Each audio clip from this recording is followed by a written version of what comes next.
नमस्कार, स्वागत है आपका नादिर न्यूज में। मैं हूं आपके साथ अभिषेक भट्टाचार्य। आइए फटाफट नजर डालते हैं दिन भर की तमाम खबरों पर। मुख्यमंत्री शिवराज सिंह चौहान की कोरोना पॉजिटिव पाए जाने के बाद देश भर से दिग्गज नेता उनके शीघ्र स्वस्थ होने की कामना कर रहे हैं। महाकाल मंदिर में भी पूजा अर्चना शुरू हो चुकी है। सीएम शिवराज की फोटो महाकाल ज्योतिर्लिंग के समकक्ष रखकर जल्दी स्वस्थ होने की कामना की जा रही है।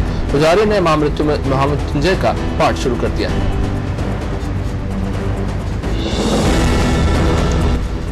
मध्य प्रदेश माध्यमिक शिक्षा मंडल की 12वीं बोर्ड परीक्षा का परिणाम कल दोपहर 3 बजे घोषित होगा।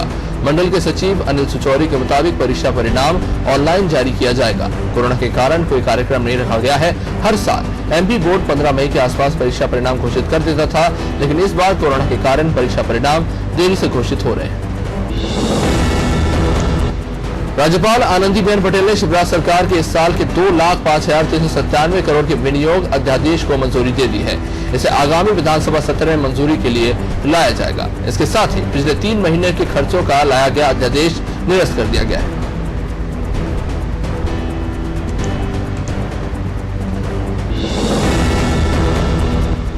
राज्य सरकार के वित्तीय वर्ष 2020 और 21 के बजट में पिछले साल की तुलना में 28,000 करोड़ की कमी की गई है। कोरोना के बावजूद स्वास्थ्य संबंधी खर्चों में 48 करोड़ की कमी कर दी गई है। बड़े विभागों के बजट में भी 10 से लेकर 15% तक की कटौती की गई है। इसमें अप्रैल, मई और जून में टैक्स कलेक्शन में 65% की कमी है। 2019 से लेकर 20 में 2,33,000 करोड़ रुपए का बजट लाया गया था, जबकि वर्ष 2020 और 21 का बजट 2,05,397 करोड़ रह गया है। इस तरह ये पहला मौका होगा जब बजट करीब 15% तक कम हुआ है, जबकि हर साल बजट में 12 से लेकर 15% तक का इजाफा होता है।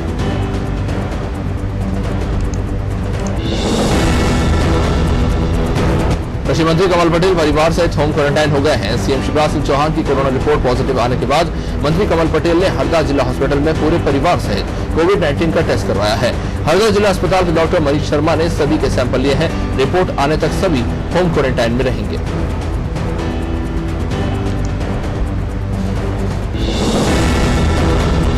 राज्य सरकार ने प्रदेश की 5,000 से ज्यादा कॉलोनियों को वैध कराने की प्रक्रिया तेज कर दी है। नगरीय विकास एवं आवास विभाग सुप्रीम कोर्ट में स्पेशल लीव पिटीशन दायर करने की बजाय नया अधिनियम बनाकर कॉलोनियों को वैध करने की तैयारी में है। नगरीय विकास एवं आवास मंत्री भूपेंद्र सिंह ने अवैध कॉलोनियों के नियमितीकरण से जुड़ी फाइलें बुलाई।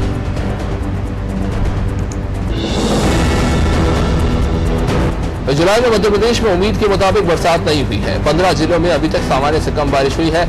मौसम वैज्ञानिकों के मुताबिक मानसून द्रोणिका एक बार फिर मध्य प्रदेश से होकर गुजर रही है। एक ऊपरी हवा का चक्रवात आंध्रा कोस्ट पर बनने के संकेत मिले हैं। इस सिस्टम की 31 जुलाई तक आगे बढ़ने की संभावना है। इसके बाद उम्मीद जताई जा रही है कि भारी बारिश हो सकती है। इंदौर की विजयनगर थाना पुलिस ने एक ऐसे सरफिरे बदमाश को पकड़ा है जो रात में सोती हुई लड़कों के कमरों में घुसकर उनके अंडरगारमेंट काट देता है। बदमाश को शुक्रवार रात महेश बाग कॉलोनी में रहने वाले 2 लोगों ने पकड़ा है। बदमाश 1 महीने में 8 से ज्यादा कॉलोनियों में इस तरह की हरकतें कर चुका है। वह अकेली लड़कियों को ही अपना टारगेट बनाता है। बदमाश क्षेत्र में गार्ड की नौकरी भी कर चुका है, इसलिए उसे पता है कहाँ। पूर्व मंत्री पीसी शर्मा ने विनियोग अध्यादेश के जरिए लाए गए बजट को लेकर शिवराज सरकार पर हमला बोला। पूर्व मंत्री ने कहा कि स्वास्थ्य, समाज कल्याण जैसे विभाग के बजट में कटौती की गई है। बजट में गरीबों और छोटे दुकानदारों का ध्यान नहीं रखा गया। उन्होंने आरोप लगाया है कि बीजेपी सरकार ने कोरोना काल में गंभीरता नहीं दिखाई।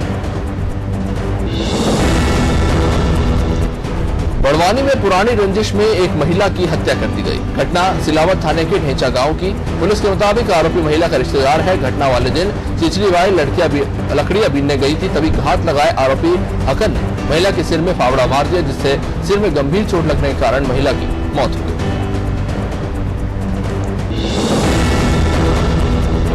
कोरोना वायरस के बढ़ते संक्रमण को देखते हुए जांजगीर चांपा जिले के सभी 15 नगरीय निकाय क्षेत्रों में 7 दिन का लॉकडाउन किया गया है।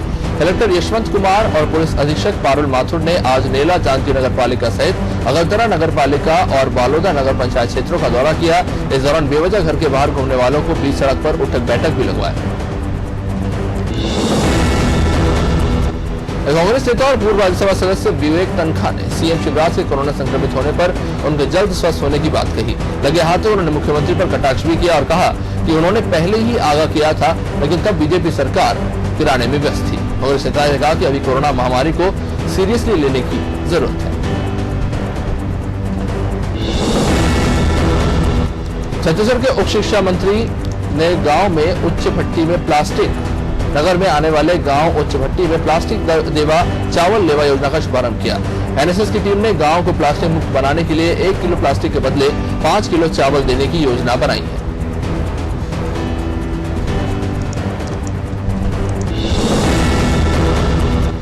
सागर शहर के जाने माने शराब व्यवसायी और कांग्रेस प्रदेश उपाध्यक्ष कमलेश साहू के बियर बार पर प्रशासनिक अमले ने छापामार कार्रवाई की। बार मालिक कमलेश साहू के खिलाफ लॉकडाउन उल्लंघन का मामला दर्ज किया गया है। शनिवार देर शाम मारे गए इस छापे को कांग्रेस जन बदले की कार्रवाई बता रहे हैं। कांग्रेसियों का कहना है कि बियर बार मालिक और कांग्रेस नेता कमलेश साहू ने विगत दिनों राजस्व मंत्री गोविंद राजपूत पर तलब टिप्पणी की थी। इसके बाद इस तरह की कार्रवाई की गई है। मध्य प्रदेश में कोरोना का ग्राफ तेजी से बढ़ रहा है। अब इन सबको देखते हुए प्रदेश के सभी जिलों में शनिवार और रविवार 2 दिन का लॉकडाउन रहेगा। इसका असर रतलाम जिले के आलोट नगर में भी देखने को मिला। बाजारों में सन्नाटा पसरा रहा और आवागमन भी बाधित रहा। आलोट में अब तक 21 कोरोना पॉजिटिव मरीज मिल चुके हैं।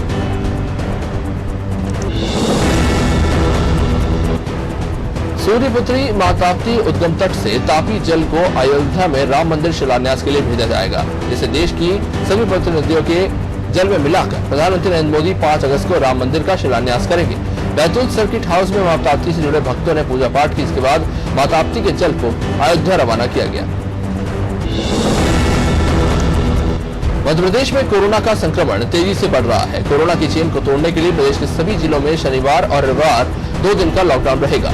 मुरैना के किला रस में भी 2 दिन का लॉकडाउन है। एसडीएम अंकिता ठाकरे, नायब तहसीलदार राहुल गौंड और थाना प्रभारी ने लॉकडाउन का जायजा लिया।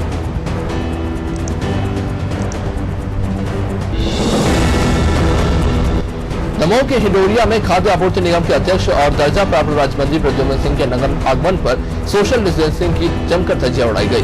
मंत्री जी के आगमन पर कोरोना संक्रमण का डर मानो सब भूलकर हजारों लोग उनके साथ स्वागत में जुट गए।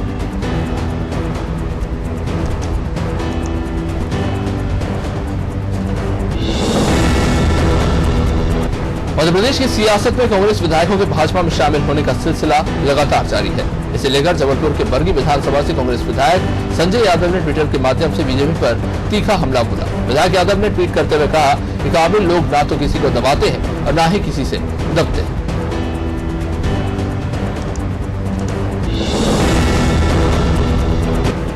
रीवा जिले में बारिश का पानी घर में घुसने से लोग परेशान हैं। ग्राम पंचायत अगडाल के उमरी गांव में पानी निकासी के लिए कोई व्यवस्था नहीं है। इसी वजह से बारिश का पानी लोगों के घरों में जा रहा है। पीडब्ल्यूडी विभाग ने जब सड़क बनाई थी उस समय पानी निकासी के लिए कच्ची नाली तो बनाई गई, लेकिन सफाई नहीं होने के कारण ये नाली जाम हो गई। पूर्व विधायक राजेंद्र भारती के भतीजे और गल्ला व्यापारी निखिल भारती को मुगावली पुलिस ने धोखाधड़ी के मामले में गिरफ्तार किया है। निखिल भारती के घर से पुलिस ने 1 लाख रुपए नकदी और 6 बोरी तेवड़ा की दाल बरामद की है। दरअसल निखिल भारती और चंद्र प्रकाश उर्फ चंदू साहू के खिलाफ मुगावली थाने में एक व्यापारी से 18 लाख रुपए की ठगी करने का मामला दर्ज है। कांग्रेस ने बीजेपी पर पीएम मोदी की अपील को अनसुना करने का आरोप लगाया है। कांग्रेस प्रवक्ता अजय सिंह यादव ने कहा कि कोरोना से भारत में 14 लाख से ज्यादा लोग प्रभावित हुए हैं। पीएम मोदी बार बार मास्क पहनने और सोशल डिस्टेंसिंग का पालन करने की बात करते हैं, लेकिन मध्य प्रदेश में बीजेपी सरकार और उसके नेताओं ने महामारी को मजाक बना दिया है। सरकार के इस रवैये का जनता में गलत संदेश जा रहा है। कोरोना महामारी को लेकर राजनेताओं के अजीबोगरीब बयान थमने का नाम नहीं ले रहे हैं। भाजपा सांसद साध्वी प्रज्ञा सिंह ठाकुर ने लोगों से आह्वान किया है कि देश से कोरोना महामारी को समाप्त करने के लिए वे हनुमान चालीसा का पाठ करें। प्रज्ञा ने ट्वीट कर एक वीडियो जारी किया है जिसमें इस तरह की अपील सांसद ने की।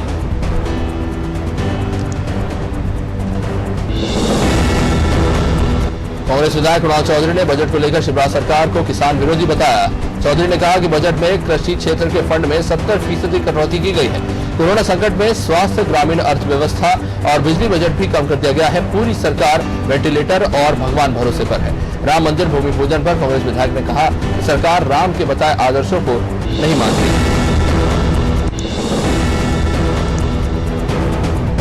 23 जुलाई दोपहर 3 बजे पामेड़ के लिए ऐतिहासिक दिन साबित हुआ, जब तेलंगाना और छत्तीसगढ़ की सीमा से लगा हुआ ये गांव तिप्पापुरम से पामेड़ तक 12 किलोमीटर लंबी विद्युत लाइन का विस्तार कर घरेलू विद्युत प्रवाह चालू कर 140 मकानों से 60 मकानों को विद्युत कनेक्शन से जोड़ दिया गया। घरों को आखिरकार आजादी के बाद रोशनी मिल गई। जांजगीर चांपा के पामगढ़ थाना क्षेत्र में पुलिस ने महुआ शराब की तस्करी करने वाले तस्कर को गिरफ्तार किया। पुलिस को क्षेत्र में अवैध महुआ शराब बिक्री की लगातार शिकायतें मिल रही थी, जहां ये तस्कर बाइक से अवैध महुआ शराब खपाने जा रहे थे। इस बीच पुलिस ने इन्हें धर दबोचा।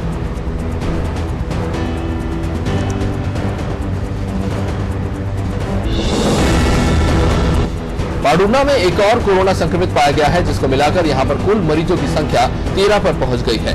पाडुना के रानी दुर्गावती वार्ड में एक महिला मिली जो कोरोना संक्रमित थी। इसके बाद उसके पूरे परिवार को शेल्टर होम में क्वारंटाइन कर दिया गया है। बताया जा रहा है कि ये परिवार एक हफ्ता पहले सूरत से वापस लौटा था।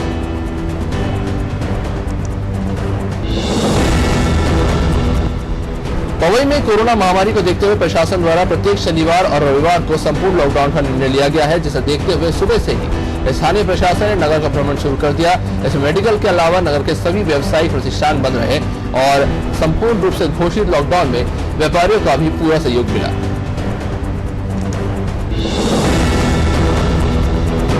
सूरजपुर जिले के बिशनापुर स्थित SECL की 5 नंबर बंद पोखरिया खदान में लबालब भरे पानी में एक अज्ञात व्यक्ति की सड़ी गली लाश मिली है। शफो व तको टीम ने काफी मशक्कत के बाद बंद पोखरी खदान से बाहर निकाला है और बंद पोखरी खदान में मृत पाए गए इस अज्ञात व्यक्ति की शिनाख्त नहीं हो पाई है, जिसके बाद इसे दफना दिया गया है। मध्य प्रदेश के चिकित्सा शिक्षा मंत्री विश्वास सारा ने कहा है कि सीएम शिवराज की कोरोना रिपोर्ट पॉजिटिव जरूर आई है, लेकिन वो स्वस्थ है। सीएम शिवराज के प्राइवेट अस्पताल में भर्ती होने पर कांग्रेस के बयानों को सारंग ने ओछी मानसिकता करार दिया और कहा कि चराइयो डेडिकेट कोविड-19 अस्पताल है, अगर कहीं और भर्ती होते तो आम लोगों को इलाज में परेशानी हो सकती थी।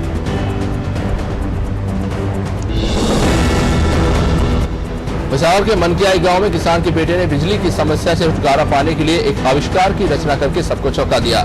किसान के बेटे हेमराज ने बिजली से चलने वाला एक ऑटोमेटिक जनरेटर जैसा एक उपकरण तैयार किया है, जो बिना ईंधन से बिजली का उत्पादन करता है और बिजली आपूर्ति की सप्लाई भी बनाए रखता है। इसे बनाने में 5 महीने का समय और करीब 40,000 रुपए का खर्चा है। इंदौर के कलेक्टर कार्यालय में वन स्टॉप सेंटर की समीक्षा बैठक हुई। कलेक्टर मनीष सिंह की अध्यक्षता में आयोजित इस बैठक में मॉनिटरिंग समिति के सदस्य शामिल हुए। इस बैठक में वन स्टॉप सेंटर को 4 पहिया वाहन उपलब्ध कराए जाने का फैसला लिया गया है। साथ ही कोरोना महामारी को देखते हुए वन स्टॉप सेंटर परिसर में अलग से कोविड-19 के लिए कमरे बनाए जाने की भी जानकारी दी गई। शाजापुर जिले में कोरोना का संक्रमण लगातार बढ़ रहा है। जिले में आए दिन नए मरीज सामने आ रहे हैं। कोरोना संक्रमण से अब जेल भी अछूता नहीं रहा। शाजापुर उपजेल में जेल प्रहरी, वाराबंदियों सहित नगर में 21 पॉजिटिव मरीज अब तक मिल चुके हैं।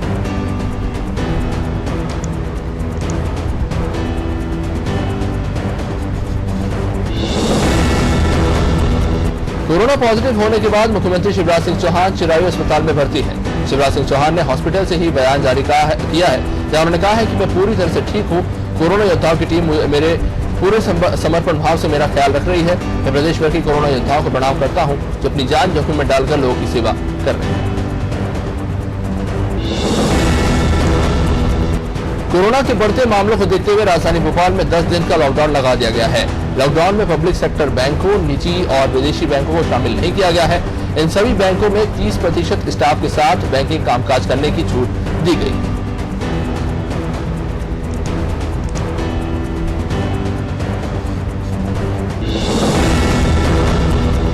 पुलिस प्रशासन और सरकार के लाख प्रयासों के बाद भी महिला उत्पीड़न और अपराध रुकने का नाम नहीं ले रहे हैं। इंदौर जिले में बदमाशों के हौसले इतने बुलंद हो चुके हैं कि दिन दहाड़े एक महिला को बदमाश ने लाठी डंडों से पीट कर अधमरा कर दिया और जब महिला बेहोश हो गई तो हमलावर महिला के पास से मोबाइल और कुछ पैसे लेकर फरार हो गए।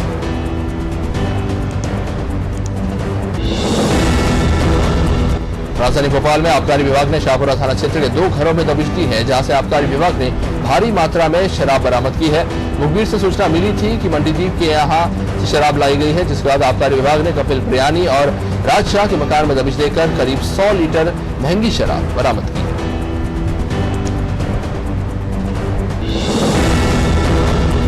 जिले में फैल रहे कोरोना संक्रमण को देखते हुए नगर निगम अब अपने कर्मचारियों को कोरोना से बचाने के लिए सतर्कता बरत रहा है। निगम मुख्यालय में अब हर आने जाने वाली फाइलों को सैनिटाइज किया जा रहा है, जिसके लिए मुख्यालय में एक बड़ा अल्ट्रावायलेट सी ओवन लगाया गया है, जिसमें सभी फाइलों को सैनिटाइज कर अधिकारियों को भेजने के निर्देश दिए गए हैं। गृह मंत्री डॉक्टर नरोत्तम मिश्रा ने दतिया को बड़ी सौगात दी है। उनके प्रयासों से यहाँ 27 करोड़ की लागत से ग्वालियर झांसी हाईवे से बाईपास शुरू किया गया है। मंत्री डॉक्टर नरोत्तम मिश्रा चुंगी बाईपास लोकार्पण करने पहुंचे थे। ग्वालियर झांसी हाईवे से चुंगी बाईपास मार्ग चालू होने से दतिया शहर को आवागमन में नई गति मिलेगी।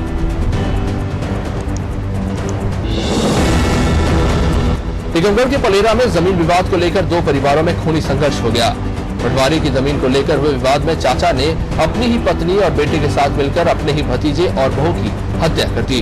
आरोपी ने लाठी डंडे और कुल्हाड़ी से हमला कर दोनों को मौत के घाट उतार दिया।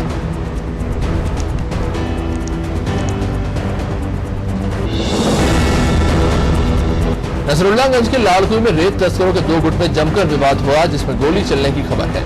देर रात लाड़कुई पुलिस चौकी के सामने ही रेत माफियाओं में आपस में भिड़ंत हो गई। इस दौरान हुए हवाई फायर में दहशत मच गई। बाद में ग्रामीणों ने इन्हें खदेड़ दिया।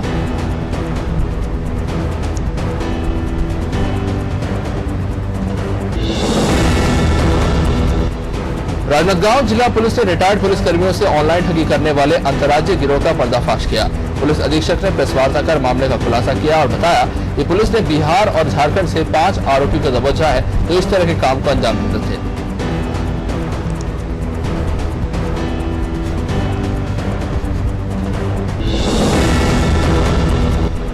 करेरा से भीतरवार की सड़क इतनी जर्जर हो चुकी है कि लोग सड़क पर हुए गड्ढों में भरे पानी में धान का पौधा लगाकर अपना विरोध जाहिर कर रहे हैं।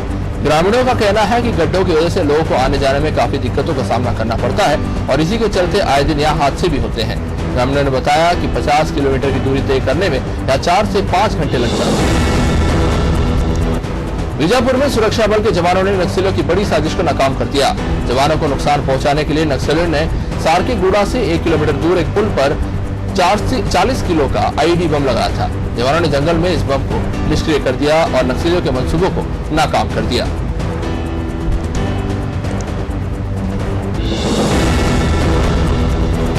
जूनी इंदौर थाना क्षेत्र में फुटबॉल खेलते समय हुए विवाद में हत्या कर फरार आरोपी को पुलिस ने गिरफ्तार कर लिया। पुलिस ने बताया कि बच्चे बिल्डिंग परिसर में फुटबॉल खेल रहे थे। उसी दौरान फुटबॉल से रितेश राजानी को थोड़ी सी चोट लगी। इसके बाद आरोपी मानव गंगवानी ने बेसबॉल के डंडे से लकीचंद राजानी के सर पर वार किया, जिससे उसकी घटनास्थल पर ही मौत हो गई।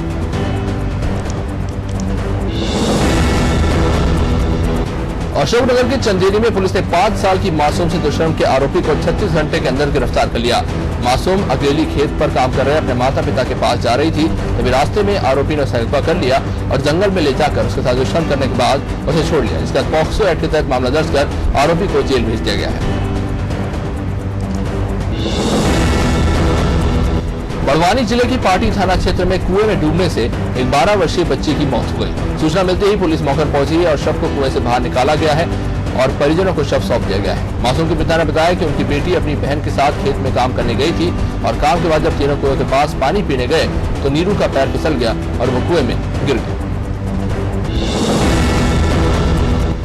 दमोह कोतवाली क्षेत्र के होमगार्ड ग्राउंड में महिला के अंधे हत्याकांड का खुलासा करते हुए पुलिस ने महिला के दामाद को ही गिरफ्तार किया है। पुलिस ने बताया कि आरोपी दामाद ने सास कम्मू बाई का गला रेतकर उसकी हत्या कर दी थी, क्योंकि उसकी सास अपनी बेटी को बात बात पर टॉर्चर कर पति से तलाक लेने के लिए उस पर दबाव बनाती थी। इस वजह से दामाद आबिद ने अपनी सास की ही हत्या कर दी। बैतूल में फूड पॉइजनिंग से एक न्यायाधीश और उनके बेटे की मौत हो गई है। अपर जिला एवं सत्य न्यायाधीश महेंद्र कुमार त्रिपाठी और उसके बेटे मोनू की रात में खाना खाने के बाद तबीयत बिगड़ गई। हालत बिगड़ने पर दोनों को इलाज के लिए नागपुर से ले जाया गया, जहां दोनों ने दम तोड़ दिया। एडीजे और उनके पुत्र ने घर में बना खाना खाया था, जिसके बाद अब इस पूरे मामले की जांच चल रही है। तो तमाम खबरों के लिए आप देखते रहिए अनाज टीवी।